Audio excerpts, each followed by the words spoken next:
રાજ્યભરમાં કાયદો અને વ્યવસ્થા જાળવનાર જે પોલીસ કર્મચારીઓ છે તેઓ જ પોતે ક્યાંક સુરક્ષિત નથી।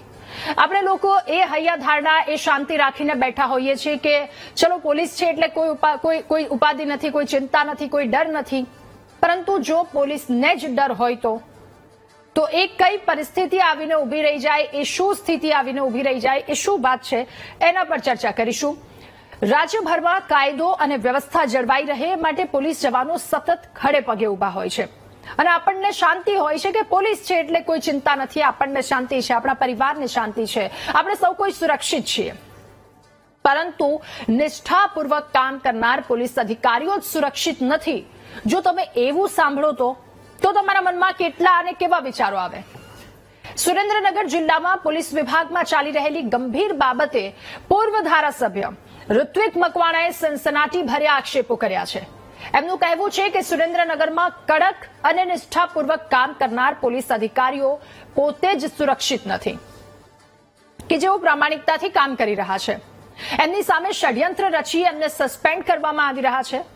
જો તેમના આ આક્ષેપો સાચા છે તો કયા પોલીસ અધિકારી પ્રામાણિકતાથી કામ કરે?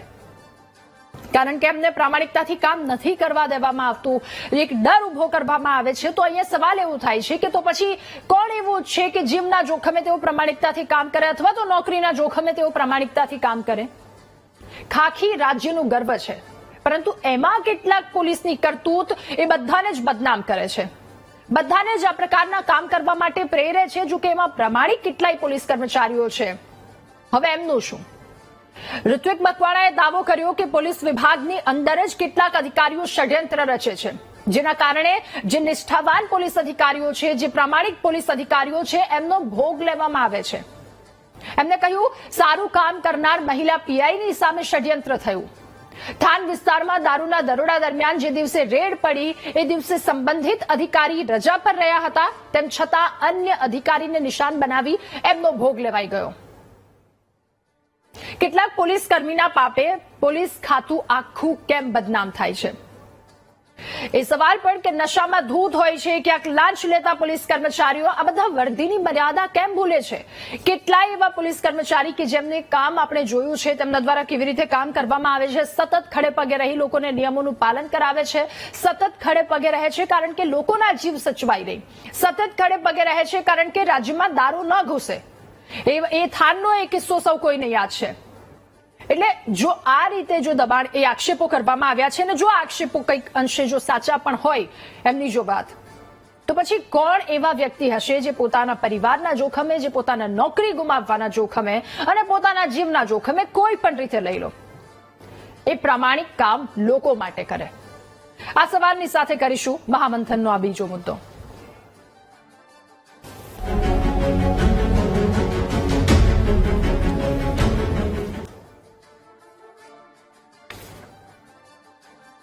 ત્યારે ભારતમાં પ્રામાણિક પોલીસ બનવાનો અનુભવ કેવો હોય છે? જો પ્રામાણિક પોલીસ બને છે તો એને કઈ કઈ મુશ્કેલીમાંથી અથવા તો કયા કયા સન્માનમાંથી એમને પાર થવું પડે છે? આ બંને સવાલો ઘણું બધું કહી જાય છે। સારું કામ કરનાર મહિલા પીઆઈની સામે ષડયંત્ર થયું છે। ઋત્વિક મકવાણાએ આક્ષેપ લગાવ્યા કે પોલીસ વિભાગમાં પડેલી અને આપેલી રેડ હોય છે, આ બે પ્રકારની રેડ હોય છે। ચોટીલામાં પોલીસે રેડ આપેલી રેડ હોવાની શંકા હતી અને ષડયંત્ર રચવામાં આવે છે। સારું કામ કરનારા પોલીસ અધિકારીઓ સુરક્ષિત નથી, એમના દ્વારા વાત કરવામાં આવી છે। આખરે એવું તે શું સત્ય છે, એવી તે શું વાસ્તવિકતા છે કે જે એમને લોકોની સમક્ષ મૂકવી પડી? શું ખરેખર વાસ્તવિકતા છે કે કેમ? અનેક સવાલોના જવાબ મેળવીશું મહામંથનમાં। આપણી સાથે આ જ મુદ્દે ગેસ્ટ પેનલમાં નેતા ભાજપ સંજીવભાઈ પંચોલી જોડાયા છે, નેતા કોંગ્રેસ ઋત્વિકભાઈ મકવાણા આપણી સાથે જોડાયા છે અને નિવૃત્ત ડીવાયએસપી એમજી કનેરિયા સર આપણી સાથે જોડાયા છે। આપ સૌનું ખૂબ સ્વાગત છે મહામંથનમાં। શરૂઆત મારે ઋત્વિકભાઈ આપનાથી કરવી છે। જે ચિંતા વ્યક્ત કરી છે આપે, સાથે જે આક્ષેપો લગાવ્યા છે કે જેટલા નિષ્ઠાવાન પોલીસ કર્મચારીઓ છે તેઓ સુરક્ષિત નથી, ક્યાંક ને ક્યાંક કોઈક ને કોઈક રીતે એમને ફસાવી દેવામાં આવે છે, પ્રામાણિક પોલીસ કર્મીઓ છે તેઓ સુરક્ષિત નથી નોકરીને લઈને કે કોઈ પણ વાતને લઈને, આપના દ્વારા આક્ષેપ લગાવવામાં આવ્યા, એ આક્ષેપ પાછળની વાસ્તવિકતા શું છે? આપની પાસે એવી તે શું વાત આવી કે આપે આ વાત રજૂઆત કરવાની જરૂર પડી અને આપે શું જોયું? એ પાછળની વાસ્તવિકતા શું છે? ઋત્વિકભાઈ।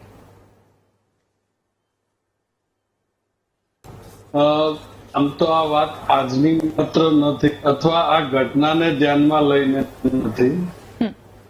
જ્યારે ધારાસભ્ય તરીકે કામ કરતો હતો ત્યારે પણ વિધાનસભાના ફ્લોર ઉપરથી વર્ગ 3 અને વર્ગ 4 ના જે કર્મચારીઓ છે એને કેવા પ્રકારની તકલીફો પડી રહી છે એની વાત વિધાનસભાના ફ્લોર ઉપરથી પણ મેં જે તે સમયે રજૂ કરી હતી. આટલી રજૂઆતો પછી પણ આજની તારીખે એની અંદર કોઈ જાતના બદલાવો આવ્યા હોય એવું ધ્યાને ચડતું નથી. જેમ કે મુખ્ય ચિંતાનો જે વિષય છે એ છે કે પોલીસ તંત્રમાં લગભગ અત્યારે 3 વિભાગો પડી ગયા છે.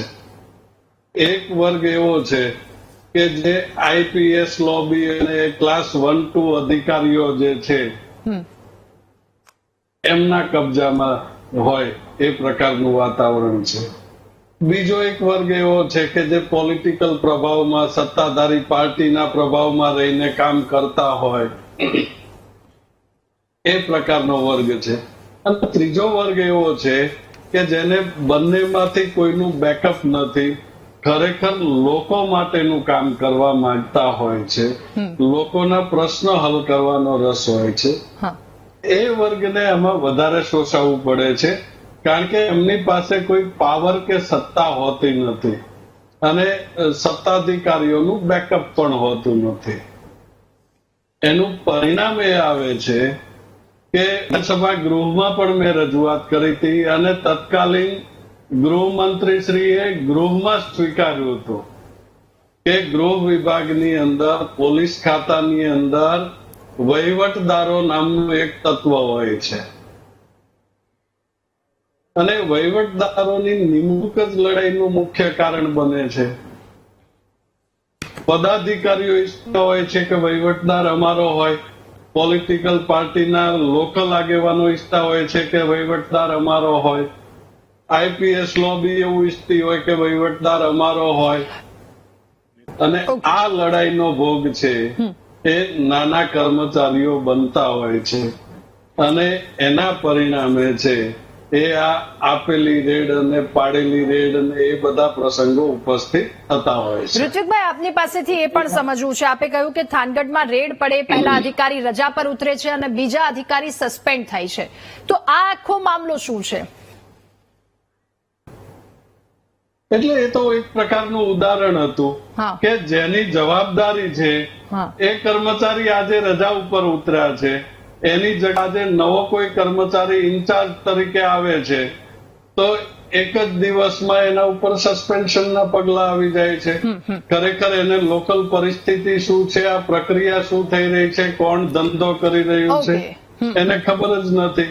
ચૂડાની અંદર પેલા ડબલ મર્ડર કેસ હતો, એની અંદર પણ આ જ પ્રકારની ઘટના હતી કે ઇન્ચાર્જને હજી ચાર્જ સોંપાયો જ હતો અને બીજા જ દિવસે ખૂન થયું અને એ સસ્પેન્ડ થયા બિચારા.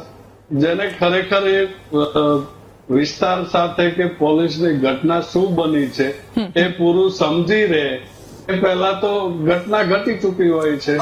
ઓકે એટલે જે નવા આવ્યા હોય છે એમનો તરત જ ભોગ લેવાઈ જાય છે. જી ઓકે સર.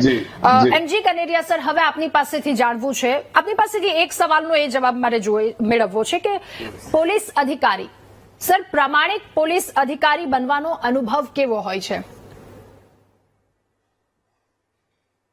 નમસ્તે રાધાબેન. જી સર. આ જે ઋત્વિકભાઈ મકવાણા સાહેબે જે વાત કરી અને એ વાત સાથે હું 100% હું સહમત છું. એમની વાતમાં ઘણું બધું તથ્ય છે કે પોલીસ ખાતામાં જે 3 વિભાગ પડી ગયેલા છે, પ્રમાણિક અને નિષ્ઠાવાન અધિકારીઓનો એક વર્ગ અલગ છે, રાજકીય નેતાઓ સાથે મેળજોડ કરીને અને ફરજ બજાવે છે, એમના કયાગરા થઈને ફરજ બજાવે છે, અને જે ડિસઓનેસ્ટ અધિકારીઓ છે એનો વર્ગ પણ એક અલગ પ્રકારનો છે. હવે આ બધા જે કેસો આપે જે મને પૂછ્યું કે આપના અનુભવ પ્રમાણે, મારા અનુભવ પ્રમાણે એક સરકારશ્રીના એવા સર્ક્યુલર છે કે 10,000 કરતા વધારે પ્રોહિબિશનનો દારૂનો મુદ્દામાલ મળે જે કોઈ પોલીસ સ્ટેશનના ઇન્ચાર્જના વિસ્તારમાંથી તો એ જાણીતો અડ્ડો અને જાણીતા બુટલેગર ના ઉપર કેસ થાય તો જે સ્થાનિક પોલીસ ઇન્સ્પેક્ટર જે પોલીસ સ્ટેશનના હોય છે એમને સસ્પેન્ડ કરવામાં આવે છે. હવે જે પોલીસ સ્ટેશનના ઇન્સ્પેક્ટર પોતાની હદમાં પ્રમાણિકતાથી અને નિષ્ઠાથી ફરજ બજાવતા હોય એ અડ્ડાઓ ચાલવા ન દે અને ઠેઠ આખી ચેનલ એમાં ગોઠવાયેલી હોય છે. બાકીનો એક ભાગ એવો છે કે આ બધા એવું ઈચ્છતા હોય કે આ અડ્ડાઓ ચાલવા જોઈએ બધા જ પોલીસ સ્ટેશનોમાં. હવે પેલા અધિકારી એમને કહેવા પ્રમાણે એ અડ્ડા ન ચાલવા દે એટલે ઠેઠ ઉપર સુધી સરકાર સુધી રજૂઆતો થાય. સરકારમાંથી બી એ દબાણ આવે નિષ્ઠાવાન અને પ્રમાણિક અધિકારીને કે ભાઈ તમે આ અડ્ડાઓ કેમ બંધ કરાવ્યા છે. તો એવા અધિકારીઓને સફળ કરવાનું આવે છે અને એવા અધિકારીની હદમાં મારી જાણ પ્રમાણે એક સ્ટેટ પ્રોહિબિશનના જે અધિકારીઓ હતા એ બધાએ મેળાપણામાં બધાએ મળીને કાવતરું કર્યું કે એ અધિકારીની હદમાં અલગ અલગ જગ્યાએથી દારૂનો મુદ્દામાલ ભેગો કરેલો, એક જ જગ્યાએ નહીં અલગ અલગ જગ્યાએથી ભેગો કરી અને એક જ જગ્યાએ પંચનામું કરીને 10,000 કરતા વધારે મુદ્દામાલ એમાં બતાવી અને એને સસ્પેન્ડ કરાવવાનું કાવતર કર્યું હતું. પરંતુ એ અધિકારી પ્રમાણિક હતા અને એ નિષ્ઠાવાન હતા, પ્રજા પણ એમની સાથે હતી. એટલે એમને જે મુદ્દામાલના અંતે આરોપીઓને લઈને પોલીસ સ્ટેશનમાં આવ્યા એટલે પીઆઈએ જુદું પંચનામું કર્યું અને પંચનામું કરી એની નોંધ કરી અને આરોપીઓને પૂછ્યું તો આરોપીએ એવું કીધું કે અમારી પાસેથી આ મુદ્દામાલ બધી આજુબાજુના બીજા જગ્યાએથી ભેગો કરીને આ જગ્યાએ બતાવેલો છે. પંચોને બોલાવ્યા, પંચોના જવાબ લીધા. તો આ લોકોએ આ ષડયંત્રના ભાગરૂપે ખોટો કેસ કરેલો, વધારે ક્વોન્ટિટી બતાવી સસ્પેન્ડ કરવાના ઈરાદાથી આ એક ષડયંત્ર જ હતું. જે ઘણા જ બધા આ ખાતામાં અધિકારીઓ પ્રમાણિક અને અપ્રમાણિક હોય છે અને પ્રમાણિકતાનો વર્ગ છે એ ઓછો છે. એટલે એ લોકોએ બધું તાલમેલ સાથે રાખી અને પછી એ અધિકારીએ પછી ઉપર ડાયરેક્ટર જનરલને રિપોર્ટ કર્યો. તો ડાયરેક્ટર જનરલને આ ધ્યાન પર આવ્યું તો ડાયરેક્ટર જનરલે જે સ્ટેટ પ્રોહિબિશનના અધિકારીઓ ખોટો કેસ કર્યો હતો એને સસ્પેન્ડ કરી દીધા. આવા ઘણા બધા કેસ છે. ખાસ કરીને આવા પ્રકારના કેસો જાહેરમાં આવી શકતા નથી અને શિસ્તના બાને અધિકારીઓને દબાવવામાં આવે છે. અને આપણે અત્યારે જે આ પંચોલીભાઈ આવ્યા છે એ તો એમ જ કહે છે કે કોઈ વહીવટદાર પોલીસ ખાતામાં હોતા જ નથી અને એ તો હમણાં તમે એમને પૂછશો એટલે આ બધી બાબતો ખોટી છે અને ઉપજારી કાઢેલી છે એમ જ કે છે. ઓકે, ઠીક છે. એટલે આ રીતે ઘણા બધા કિસ્સાઓ એવા છે કે જેમાં આવા ષડયંત્રો ચાલે છે. સારા નિષ્ઠાવાન પ્રમાણિક અધિકારીઓ છે પણ એને ચાન્સ આપવામાં આવતો નથી, એનું પરફોર્મન્સ બતાવવા દેવામાં આવતું નથી. અને એને ફરી એકવાર આપની પાસે આવું છું સંજીવભાઈ, હવે આપની પાસેથી એ જાણવું છે કે આમાં જેવી રીતે કનેરિયા સરે એક જગ્યા પરનો એક કિસ્સો બતાવી અને વાસ્તવિકતા બતાવી એટલે આના પરથી એક સંજીવભાઈ સવાલ થાય છે કે જો નિષ્ઠાવાન પોલીસકર્મી જ ષડયંત્રમાં ફસાઈ જાય તો પછી સામાન્ય લોકોનો તો શું વાત છે? એ લોકોને તો કેટલું ડરવું પડે. હવે એક પોલીસકર્મી જ ડરે છે, રાજકીય દબાણ હોય કે પછી ઉપરની કક્ષાના પોલીસ અધિકારીઓનું દબાણ હોય, જે કંઈ પણ હોય, પ્રામાણિક કામ કરતા જો એ ડરે તો પછી આ વ્યવસ્થા કઈ તરફ જઈ રહી છે? આ કઈ તરફ દિશામાં જઈ રહ્યું છે બધું? રાધાબેન, ડિબેટનો વિષય ખૂબ સરસ છે અને મારે જે તમે કંઈક પ્રશ્ન પૂછો એના જવાબ મારે આપવાનો હોય એના પહેલા માનનીય નિવૃત્ત ડીવાયએસપી એમજી કનેરિયા સાહેબે આપી દીધો અને ખૂબ સરસ આપ્યું કે ભાઈ હું આવું કહીશ એમ. એટલે કે આવું બધું ચાલતું નથી અને આ આમ છે ને આવું તેમ છે. એટલે મારે જો એમને ખોટા પાડવા હોય તો એવું કેવું પડે કે ના આવું ચાલે છે. બરાબર છે. હવે બીજી વાત એ કે મારે એમને એવું પૂછું છું કે તમે નિવૃત્ત એમજી કનેરિયાજી ડીવાયએસપી છો તો તમે જે 3 પ્રકાર બતાવ્યા એમાં તમે કયા પ્રકારમાં આવો એમ? આ મારો પ્રશ્ન એમને એટલા માટે છે કે જે લોકો આ વીટીવીના માધ્યમથી જોઈ રહ્યા છે અને માનનીય કનેરિયા સાહેબે સીધો આરોપ કર્યો છે દરેક પોલીસો ઉપર કે જે એમણે કહ્યું કે મારો જવાબ એવો હશે કે આ બધું ખોટું છે, તો હું એ વાતને એન્ડોર્સ કરું છું કે એમણે જે વાત કરી છે એ ખોટી છે. એટલે જો આપણે 100 ગ્રામ ચણા લઈએ ને તો એમાં 5-10 ગાંગડુઓ કે જે ચણા તમને દાંતમાં વાગે એવા આવે છે. એટલે તમારી ઓફિસમાં કોઈક નાનો કોઈક વેપારી હોય, કોઈક નાનું એન્ટરપ્રિનર્સ હોય તો એની ઓફિસમાં 10 જણનો સ્ટાફ હોય ને તો 2-3 ગાંગડુઓ તો હોય જ કે જે સાહેબ આવે તો એની આગળ પાછળ ફરે પણ પછી સ્ટાફને ભરમાવે કે સિસ્ટમમાં સાહેબ કમાઈ ગયા ને આપણે રહી ગયા. આવું દરેક જગ્યાએ હોય છે. મને મારી કંપનીમાં અનુભવ છે અને રાધાબેન તમને પણ વીટીવીમાં જે 2-4-5 ગાંગડુઓ હશે એમનો અનુભવ હશે. અમારે એટલે આ એવું નથી, આ દરેક જગ્યાએ સંજીવભાઈ, હું આપને એ એટલે પૂછી રહી છું, સંજીવભાઈ, અમારે વીટીવીમાં એવો કોઈ જ અનુભવ નથી થતો. હું આપને એ પૂછી રહી છું સંજીવભાઈ કે શું આવું ખરેખર છે? લોકો ડરે છે, પોલીસ અધિકારીઓ ડરે છે કે આમાં પ્રામાણિક કામ કરવા જઈશું તો ક્યાંક સસ્પેન્શન આવી જશે, ક્યાંક હટી જઈશું, ક્યાંક ખોટા આરોપો લાગી જશે. હા, જેવી રીતે તમે સરસ જવાબ આપ્યો ને બેન કે અમારે ત્યાં એવું કશું નથી, એવું મારો પણ એવો જવાબ છે કે પોલીસ તંત્રમાં બિલકુલ નથી. 97% નિષ્ઠાવાન લોકો છે. કેટલા? 97%. ઓકે. અને એ એમાં 2-3% એવા હોય છે કે જે બીજા 10-12% બગાડવાનો પ્રયત્ન કરતા હોય છે. અને કાળેક્રમે આ ચાલતું હોય છે. સમજો કે કોઈ પણ એક વિષય છે તો એ વિષયને અનુલક્ષીને પણ 2-3 જણા એમની સાથે રહે, ક્યારેક ન પણ રહે. એટલે આ બધું શક્ય છે, પરંતુ આખું પોલીસ તંત્ર ખરાબ છે એવો મારો અનુભવ નથી. કારણ કે હવે બધી ઓનલાઈન એફઆઈઆર થઈ છે અને માનનીય હર્ષભાઈ સંઘવી કોઈ જ નથી કહી રહ્યું, બધાની પર આ વાત જ નથી, પરંતુ જે 1-2% આપણે વાત કરી રહ્યા છે ને સંજીવભાઈ, એની વાત છે કે આ 1-2% આવી રીતે હિંમત કેવી રીતે થાય છે? બીજાની આખી લાઈફ, આખા જે કરિયર છે એને લઈને સવાલ છે ને સર, આખું પ્રામાણિકતાને લઈને સવાલ છે, લોકના હિતમાં કામ કરવાનું હોય છે એને લઈને સવાલ છે. અમે લોકો ફોન લાઈન પણ ખોલી રહ્યા છે, આપ ફોન કરીને અમને જણાવો દર્શક મિત્રો કેવા અનુભવ થાય છે.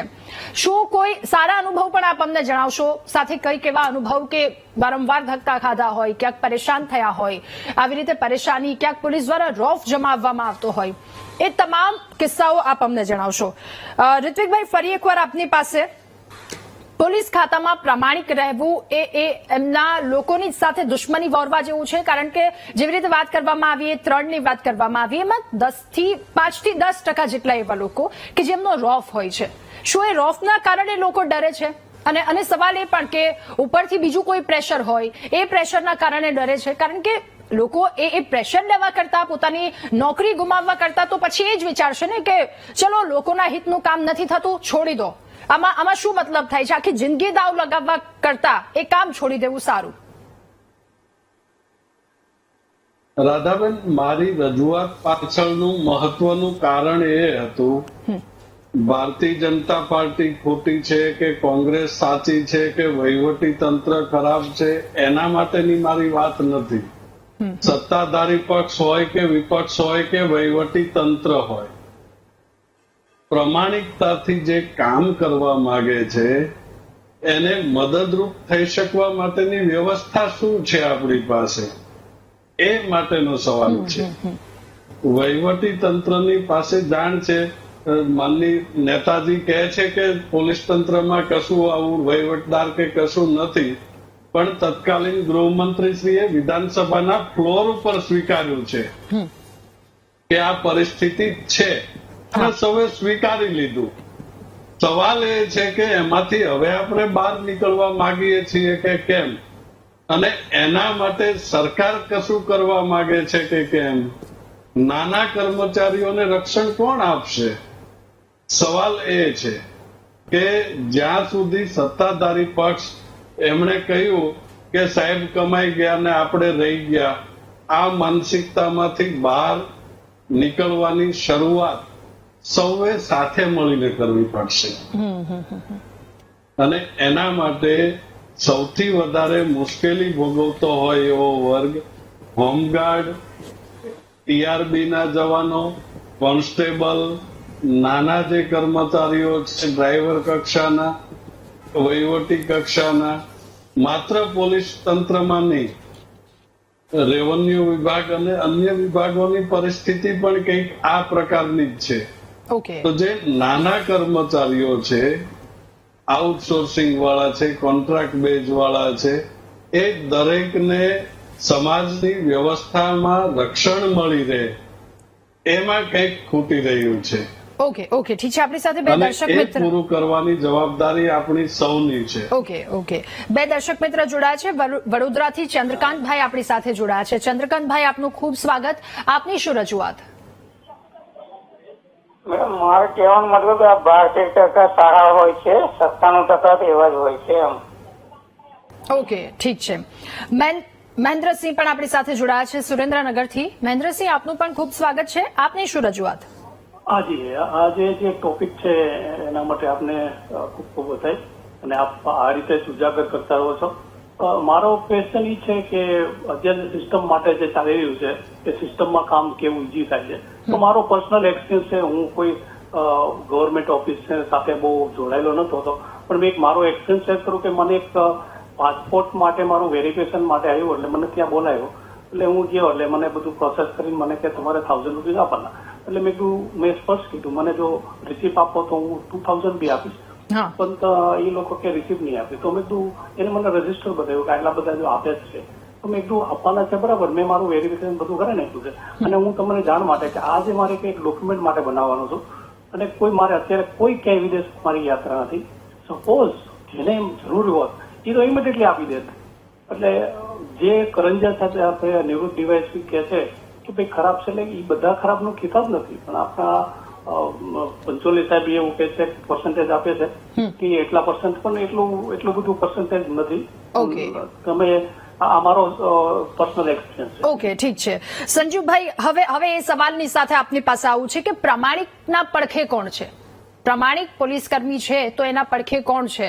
કારણ કે વડોદરાની વાત હોય કે કોઈ પણ જગ્યા પરની વાત હોય, જો પોલીસકર્મી દારૂબંધીને રોકતા હોય તો કેટલાક પોલીસકર્મી તો એવા છે જે પોતે દારૂ પી અને કાર હંકારી રહ્યા છે. પોલીસકર્મીઓની દારૂ પાર્ટી કે જેના વિઝ્યુઅલ્સ પણ અમે બતાવી રહ્યા છે. એટલે જે રક્ષક છે જો એ ભક્ષક બને તો પ્રજાની હાલત શું થવાની છે એ ચિંતા અહીંયા સૌ કોઈ કરી રહ્યા છે. પરંતુ એ સવાલ પણ મારે આપને પૂછવો છે કે પ્રમાણિક લોકોની પડખે કોણ?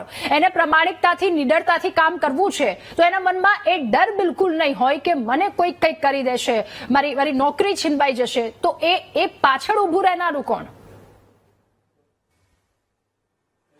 બેન, કોઈ પણ સંસ્થામાં આપણે પોલીસ ડિપાર્ટમેન્ટની પણ વાત કરીએ, સાથે સાથે કોઈ પણ સંસ્થામાં કોઈ પણ કર્મચારી હોય એ પોતાની વર્તણૂક, એનો વ્યવહાર અને એની પર્સનાલિટી પર ખૂબ ડિપેન્ડ કરતું હોય છે. એટલે એ કેવા ઘણી વાર આપણે કહીએ છીએ ને કે ભાઈ આને બહુ છંછેડવો નહીં, આ વ્યક્તિ બહુ સ્ટ્રેટ ફોરવર્ડ છે, અથવા તો આ ખૂબ કડક અમલદાર છે. તો એ જે છાપ ઊભી કરવી જોઈએ ને દરેક વ્યક્તિએ, એમાં ક્યાંક કોઈ પ્રમાણિક માણસ કદાચ ક્યારેક નબળો પડતો હોય, પરંતુ કાયદો એ સૌથી પહેલું કોઈ પણ કર્મચારીની પડખે છે. અને ત્રીજું, જ્યારે કોઈ પણ કાયદાનું ઉલ્લંઘન થતું હોય તો એની સામે સરકાર પણ પડખે છે, સરકારના નેતાઓ પણ પડખે છે. તો હંમેશા સારા કર્મચારીઓની પડખે કાયદો છે અને સાથે સરકાર પણ હોતી હોય છે. સંજીવભાઈ, વીટીવી ના માધ્યમથી એક ખાતરી આપી શકો એમ છો કે આવનારા 6 મહિના સુધી ચોટીલાના ડેપ્યુટી કલેક્ટરની બદલી નહીં થાય? સરકાર જો પડખે હોય પ્રમાણિક અધિકારીઓની, તો આજે વીટીવી ના માધ્યમથી એક ખાતરી આપવાનો પ્રયત્ન કરો કે 6 મહિના સુધી ડેપ્યુટી કલેક્ટર મહેતી મકવાણાની બદલી નહીં થાય. સન્માનીય સાહેબ શ્રી, હું પાર્ટીનો પ્રવક્તા છું, હું કોઈ નેતા નથી કે એ મારા અંડરમાં આવતું હોય આ સિસ્ટમ. એટલે હું તમને ખાતરી ના આપું, પરંતુ કાયદાને આધીન બધું કામ થશે એવું ચોક્કસ કહી શકું. અને માનનીય હર્ષભાઈએ જેવી રીતે જાહેરમાં કહું છું કે આપની સરકાર એસટી કોઈ પણ ના આપી શકે ને, કોઈ પણ પ્રવક્તા ના આપી શકે, કારણ કે એ પ્રમાણિકતાથી કામ કરે છે. તો એ સારી વાત છે ને, એ સારી વાત છે. એમણે એમના બદલી કરી નાખે એ સારી વાત છે. સરકારશ્રીના પણ સંપર્કમાં રહેવું જોઈએ. બદલી કરી સારી વાત છે કે પ્રમાણિક છે, એની બદલી કરી એ પ્રમાણિક છે, સારી વાત છે. કઈ રીતે ગણી શકાય? નહીં, તમે કોઈ ભાઈ, હું બદલીની વાત નથી કરતો, એમની પ્રમાણિકતા સારી છે એ બાબત કરવા. ઓકે, ઠીક છે સંજીવભાઈ, ફરી એકવાર આપની પાસે આવીએ. ઓકે સંજીવભાઈ. ભગવાનભાઈ આપણી સાથે અમરેલીથી જોડાયા છે. ભગવાનભાઈ, આપનું શું કહેવું? બેન, પેલા તો બધાને રાધાબેન તમારથી બધા વડીલોને સલામ કરું છું. જી બેન. હેલો. હા. સાહેબ જે હમણાં બોલ્યા એ વડીલ છે મારા, સાહેબ કનેરિયા સાહેબ છે, પછી સંજીવભાઈ પંચોલી છે. જી. હવે વાત આવી કે પોલીસ ખાતાની અંદર આ જે બુટલેગરોને તાકાત આવી ગઈ છે, એનું કારણ કે બધાય નહીં પણ જે અંદર જે થોડા પુતલા છે ને એને લીધે એમાં તાકાત આવી ગઈ છે, એટલે એને ખોફ નથી. અમે નાના હતા તે મારા ગામમાં ભુરુચ કેવા મંદિર છે હનુમાનજીનું, હા. પોલીસ આવતા ને તો અમે ભાગી જતા, એટલી બીક પેલા પોલીસની હતી. પણ જે નબળા 2-5 જણા હોય ને એ વિશ્વાસ લેતા હોય તો એને લીધે બુટલેગરો તાકાત આવી ગઈ છે. અને બાકી દાજો વાંચતો હજી બધા નોકરી કરે છે, ઈમાનદારથી જ કરે છે, અને અમે સલામ મારીએ છીએ સાહેબને. Okay sir. હર્ષલભાઈ આપણી સાથે સિદ્ધપુરથી જોડાયા છે. હર્ષલભાઈ, આપનું પણ ખૂબ સ્વાગત છે. આપની શું રજૂઆત? નમસ્કાર મેડમ. જી. હા, હું ત્રણેય પ્રવક્તા માનનીય સભ્યોને મારી નમ્ર વિનંતી સાથે જણાવવાનું, ઋત્વિકભાઈ સાહેબને મારે કહેવું છે કે આપ અત્યારે જે વિરોધ કરો છો એ વિરોધ ખરેખર સત્ય જ છે, સાચો છે, એમાં કઈ ખોટી વાત નથી. પણ મને એક પ્રશ્ન છેલ્લા, હું અત્યારે 45 વર્ષનો છું, મને એક પ્રશ્ન છેલ્લો એ નથી સમજાતો કે દરેક આગેવાનો, રાજકીય આગેવાનો જયારે વિરોધ પક્ષમાં બેસે છે ત્યારે મહેકમ હોય, આ મહેસૂલી ખાતું હોય કે ગૃહ ખાતું હોય કે કોઈ પણ ખાતું હોય, એમાં ચાલતા ભ્રષ્ટાચારને ઉજાગર કરે છે. તો આપણી પ્રજાએ તમને પણ 60 વર્ષ આપ્યા હતા, તો આ ત્યારથી ચાલતો આવતો પ્રશ્ન છે. દારૂ વેચાતો હોય, ભ્રષ્ટાચાર થતો હોય, એ દરેકે દરેક પ્રશ્ન જયારે ભારત આઝાદ થયું ત્યારથી અત્યાર સુધી આ ભ્રષ્ટાચારની ગતિ હજી સુધી 60 વર્ષનો હિસાબ આપશો? 60 વર્ષ કેવી રીતે કોંગ્રેસને મળ્યા ગુજરાતમાં? ગુજરાત રાજ્યની સ્થાપના ક્યારે થઈ એ ખબર છે? કોંગ્રેસનો હિસાબ આપણે એક લીટીમાં આપી દો. ઓકે, સંજીવભાઈ. હા, એટલે ઋત્વિકભાઈ જયારે કોંગ્રેસનો હિસાબ માંગતા હોય ને, હા. તો આપણને ખબર છે કે લતીફભાઈ જેવા ગેંગસ્ટર એ અમદાવાદમાં જેલમાં બેસીને 3 જગ્યાએથી ઇલેક્શન લડ્યા હતા. અને તમે દાદાઓ અને ગુંડાઓના નામ આપણે દઈએ તો વડોદરા શહેરમાં રાજુભાઈ રિસાલદાર પોલીસવાળા એમની ઓફિસમાં જતા હતા એમની બદલી કરાવવા માટે. બરાબર, આ કોંગ્રેસનું શાસન હતું. સુરતમાં બાળક હોય કે દેવલો હોય, એટલા માટે તમે આજે તમને સ્ટેશન લાભ પર જઈને મળવો પૂછો કે જોઈએ મારા એવું બાળકની માનો ઘેર. છો? નહીં ભાઈ, આજે- નહીં, આ તમારા આજે શાસનની એટલા વાત કરું છું. તમને- હા, વલસાડમાં ઈચ્છું શેખ હતા. આજે તમને એટલે લાભ નહીં, તમે મળવો વચ્ચે નહીં જોઈએ બોલશો એવું પ્લીઝ. તમે માનો છો? નહીં, આ તમે જે શાસન કર્યું ને 60 વર્ષ, આ એનો મેં ખાલી એક લીટીમાં એટલે ચિતાર હું આપ્યો એ જ છે કહું છું, કે તમારા સમયમાં હું શું તમારા થતું. શાસનની જ વાત કરી રહ્યો છું. તમારા શાસનમાં જે ચાલી રહ્યું છે, અદાણીના પોર્ટ નહીં, ઉપર તમારા જે વખતે પ્રમાણે ગલીએ ગલીએ ગુંડા હતા અને અબજો છાસવારે- ડ્રગ્સ ઉતરી રહ્યું છે. આજની તારીખે છાસવારે ગલીઓમાં ગુંડા હતા, હવે પકડાય પોલીસ છે ભાઈ, એ સ્ટેશનમાં પકડ્યું છે આવ્યા અમે. એના માટેની રજૂઆત છે. હવે અમે પકડીએ છે. નહીં, એ પકડીએ આપેલી છે. રેડ કહેવાય. અબજો જે drugs પકડ્યું છે પકડી એ છે. સારી વાત છે કે આપેલી નહીં? રેડ છે. ઉભારો, drugs પકડવું સારી વાત છે કે નથી? ખાધી કેટલું દીધું એ વાત કરવાની છે. ઓકે, ઠીક છે. તમારા ચિતાર મેં આપ્યો સંજીવભાઈ, એક આપની પાસે વર્ષ આવું તમારા છું. બ્રેક શાસનનો. લેવાનો સમય થયો છે. એટલે એ સંજીવભાઈ, તમે- ફરી એકવાર આપની પાસે આવું. પોલીસ ખાતામાં પ્રમાણિક લોકો કોણ અને પ્રમાણિક લોકો શા માટે ડરી રહ્યા છે? જે આક્ષેપ લગાવવામાં આવ્યા છે, જે વાત રજૂ કરવામાં આવી છે, આખરે એમના દ્વારા વાત શું કામ રજૂ કરવી પડી? શું પરિસ્થિતિ છે રાજ્યભરની? એના પર સૌ કોઈની નજર કરી રહ્યા છે. ખાખી એ દેશનું ગૌરવ છે, ખાખી એ રાજ્યનું ગૌરવ છે, પરંતુ એમના પરનું આ જે પ્રેશર છે, એમના પરની આ જે કેટલીક વાતો છે, એ વાતોને કોણ હટાવશે? સીધા ચર્ચા આગળ વધારે. કનેરિયા સર, ફરી એકવાર આપની પાસે. આ બધાની પાછળ એ નબળો પગાર હોય, નબળા લાભો હોય, ભ્રષ્ટ અધિકારીઓ હોય, ટકી રહેવા માટેની વાતો હોય, કે પછી ઉપરથી આવતું પ્રેશર હોય, કોઈકની સામે સારું બનવાની, આ બધી જ વાતો, સર, એમાં ક્યાંક ને ક્યાંક પ્રમાણિક પોલીસ કર્મીઓ ગિવઅપ કરતા હોય છે. એમને ગિવઅપ કરતા કેવી રીતે બચાવી શકાય? રાધાબેન, પોલીસ ખાતામાં અથવા કોઈ પણ ગવર્મેન્ટ ડિપાર્ટમેન્ટમાં બધા અધિકારીઓ અપ્રમાણિક નથી. ઘણા બધા પ્રમાણિક છે અને તેમને પ્રજાનો જો સાથ સહકાર મળે તો એ વધારે પ્રમાણિક અને નિષ્ઠાથી ફરજ બજાવી શકે, તટસ્થ રીતે ફરજ બજાવી શકે છે. એ મારા અનુભવથી હું કહું છું. પંચોલી સાહેબને હું કહેવા માંગુ છું કે અમે કઈ રીતે નોકરી કરતા હતા અને અમે કેવા છીએ, અમારું પ્રમાણપત્ર જે જગ્યાએ નોકરી કરી છે ત્યાંથી તમારા કાર્યકર્તાઓને પૂછી લો મારા વિશે. એક 2022માં મેં એક ખમીરવંતી ખાખી નામનું પુસ્તક બહાર પાડ્યું છે.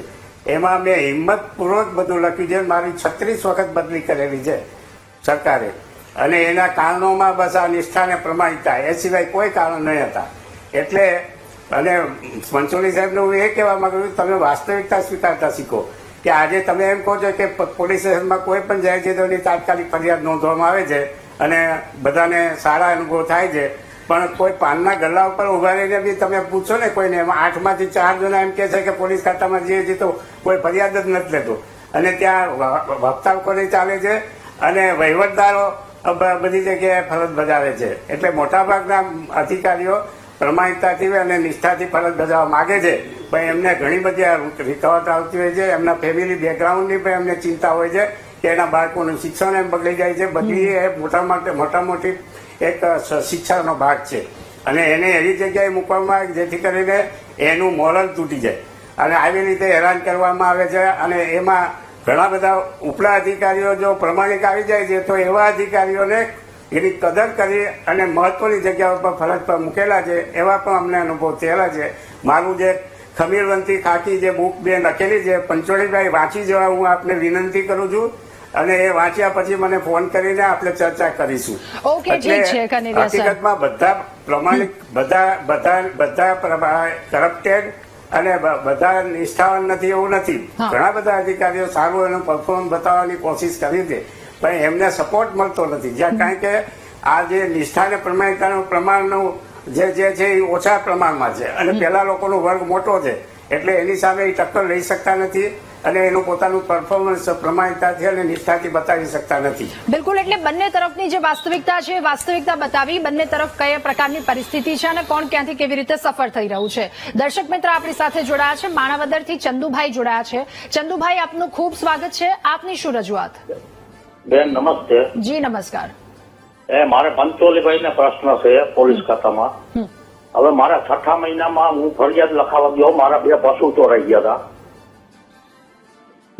જી જી, આપનો અવાજ આવી રહ્યો છે. જી, 2 પશુ ચોરાઈ ગયા તો ફરિયાદ જ ના લીધી, ખાલી જોવા આવ્યા તો 5 દીકરી આવ્યા. પછી શીતળા મંદિરની પેટી અમારી ચોરાણી અહીંયા છે સરદારગઢ. હા, પછી ચૂડવા ચોરી થઈ 2 જગ્યાએ, એફઆર કે ફાટતા જ નથી. અને જોવા આવ્યા મને કે પાડેડા તો જડશે નહીં તમારા રીતે, એવા તો જવાબ દઈએ અમારા માણાવદર તાલુકો આવે.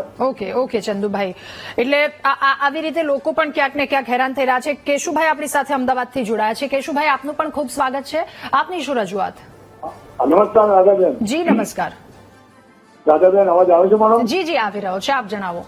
મારું એમ કહો કે અમદાવાદના પશ્ચિમ વિસ્તારમાં ગાંજા અને દારૂનું બહુ ચાલુ છે. એમાં 40 ઝુંપડપટ્ટીના જે ગરીબ માણસો એ પીવાના લપે ચડી ગયા છે અને અમે લોકોએ રેલી કાઢી પશ્ચિમ વિસ્તારની પોલીસ સ્ટેશનમાં અમે બધા ગયા હતા બેન.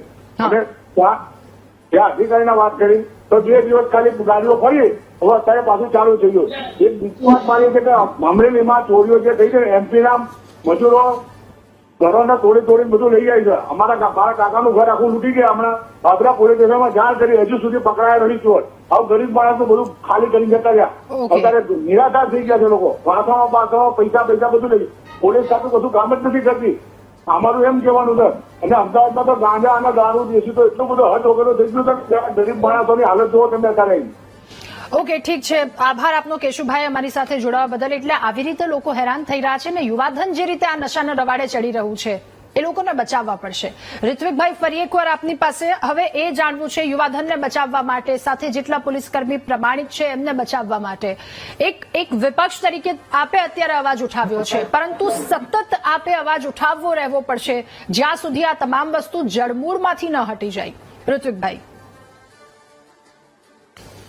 રાધાબેન, મેં શરૂઆતમાં જ વાત કરી કે મેં વિરોધ કરવા માટે આ વાત નથી મૂકી. આ પ્રશ્નનું નિરાકરણ કેવી રીતે આવે એના માટેની ચિંતા વ્યક્ત કરી છે. ઋત્વિકભાઈ, હું પણ એ જ કરી રહી છું, કારણ કે એક તરફથી નહીં, પક્ષ વિપક્ષ બધા જ એક સાથે મહેનત કરશે, એક સાથે કામ કરશે તો પછી જડમૂળમાંથી એને હટાવી શકાશે. એ આપના પણ કેટલાક સજેશન હોય તો આપે રજૂ કરો કે કેવી રીતે કરી શકાય. એમાં સ્પષ્ટ સજેશન છે બેન.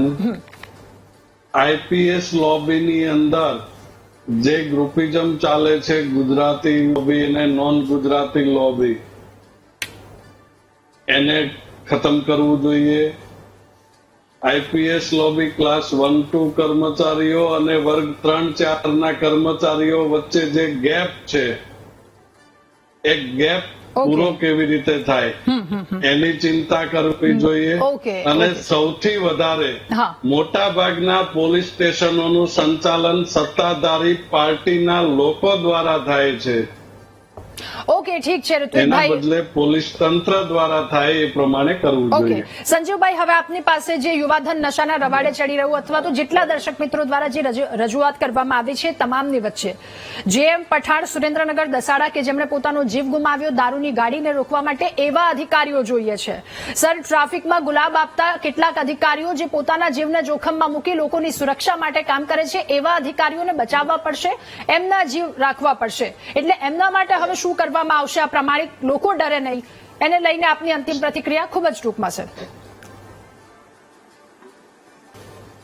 જી બેન, ભૂતકાળમાં પણ ઘણા બધા એવા કિસ્સાઓ છે કે જ્યાં પ્રમાણિક અધિકારીઓની તરફેણમાં કાયદો રહ્યો છે. સાથે રાજ્યના ગૃહમંત્રી માન્ય હર્ષભાઈ સંઘવીએ પણ ખૂબ કડક રીતે પોલીસ તંત્ર પર એમની નજર છે અને પહેલા કરતા પોલીસ સ્ટેશનો હવે વધુ સુવિધાવાળા બન્યા છે, વધુ ટેકનોક્રેટ બન્યા છે. એટલે હું મારી તો ચોક્કસ એક જ વાત કહેવી છે કે આપણે સારા તો જગ સારું. એટલે જે પણ કોઈ તંત્રમાં કાર્ય કરતા હોય એ નિષ્ઠાથી કાર્ય કરવું જોઈએ. કાયદો અને વ્યવસ્થા એ બધાથી ઉપર છે. આ દેશમાં જે કાયદો છે, કાયદો સર્વોપરી છે.